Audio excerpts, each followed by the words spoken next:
Mr. Chairman, ladies and gentlemen, I appreciate very much your generous invitation to be here tonight. You bear heavy responsibilities these days, and an article I read some time ago reminded me of how particularly heavily the burdens of present-day events bear upon your profession.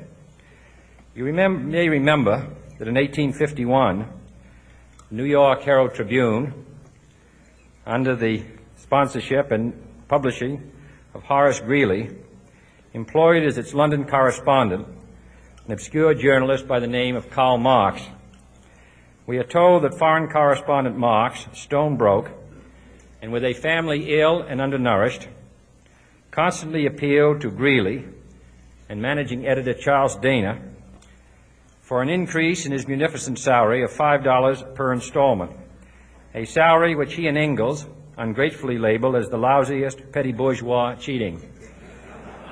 But when all his financial appeals were refused, Marx looked around for other means of livelihood and fame, eventually terminating his relationship with the Tribune and devoting his talents full-time to the cause that would bequeath to the world the seeds of Leninism, Stalinism, revolution, and the Cold War.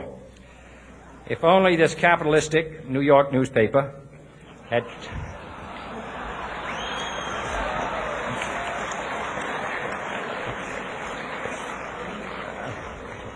had treated him more kindly, if only Marx had remained a foreign correspondent, history might have been different. And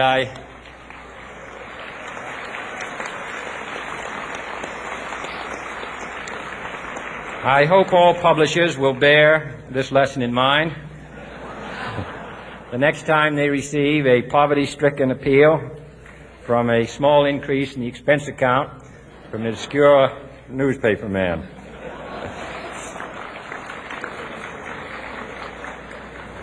I have selected as the title of my remarks tonight, "The President and the Press." Some may suggest that this would be more naturally worded, "The President versus the Press," but those are not my sentiments tonight. It is true, however, that when a well-known diplomat from another country demanded recently that our State Department repudiate certain newspaper attacks on his colleagues, it was unnecessary for us to reply that this administration was not responsible for the press, for the press had already made it clear that it was not responsible for this administration.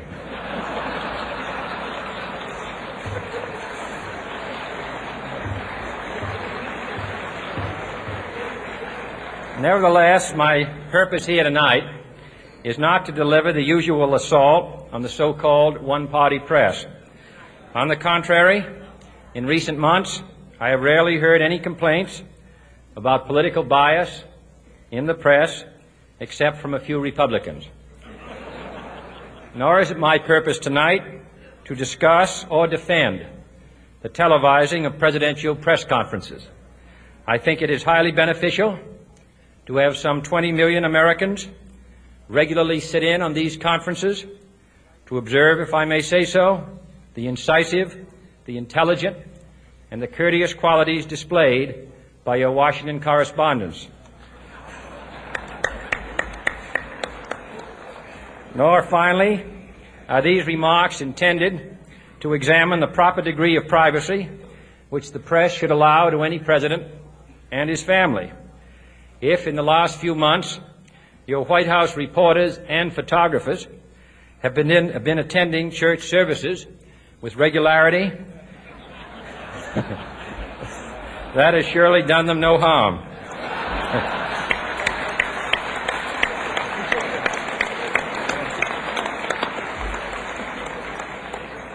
On the other hand, I realize that your staff and wire service photographers may be complaining that they do not enjoy the same green privileges, the local golf courses, which they once did. It is true that my predecessor did not object, as I do, to pictures of one's golfing skill in action, but neither, on the other hand, Did he ever been a Secret Service man?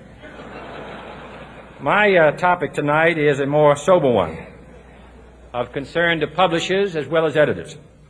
I want to talk about our common responsibilities in the face of a common danger. The events of recent weeks may have helped to illuminate that challenge for some, but the dimensions of its threat have loomed large on the horizon for many years.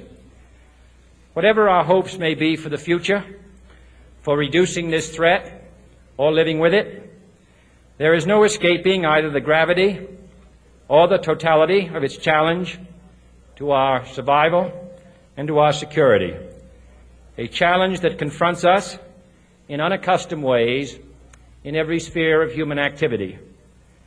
This deadly challenge imposes upon our society two requirements of direct concern, both to the press and to the President.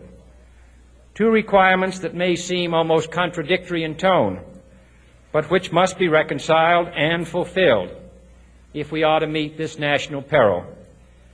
I refer first to the need for far greater public information, and second, to the need for far greater official secrecy. The very word secrecy is repugnant in a free and open society, and we are, as a people, inherently and historically opposed to secret societies, to secret oaths, and to secret proceedings. We decided long ago that the dangers of excessive and unwarranted concealment of pertinent facts far outweighed the dangers which are cited to justify it. Even today, there is little value in opposing the threat of a closed society by imitating its arbitrary restrictions. Even today, there is little value in ensuring the survival of our nation if our traditions do not survive with it. And there is very grave danger that an announced need for increased security will be seized upon by those anxious to expand its meaning to the very limits of official censorship and concealment. That I do not intend to permit to the extent that it's in my control. And no official of my administration, whether his rank is high or low, civilian or military, should interpret my words here tonight as an excuse to censor the news, to stifle dissent, to cover up our mistakes, or to withhold from the press and the public the facts they deserve to know. But I do ask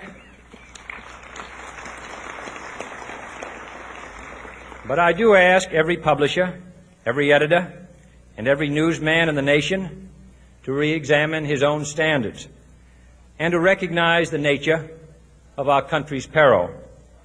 In time of war, the government and the press have customarily joined in an effort based largely on self-discipline to prevent unauthorized disclosures to the enemy.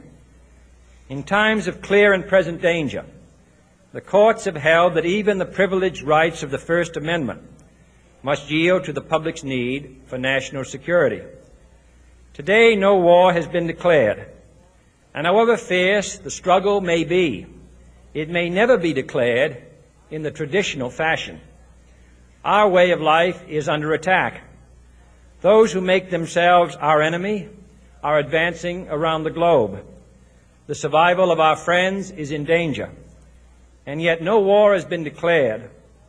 No borders have been crossed by marching troops. No missiles have been fired. If the press is awaiting a declaration of war before it imposes the self-discipline of combat conditions, then I can only say that no war ever posed a greater threat to our security. If you are awaiting a finding of clear and present danger, then I can only say that the danger has never been more clear, and its presence has never been more imminent. It requires a change in outlook, a change in tactics, a change in missions by the government, by the people, by every businessman or labor leader, and by every newspaper.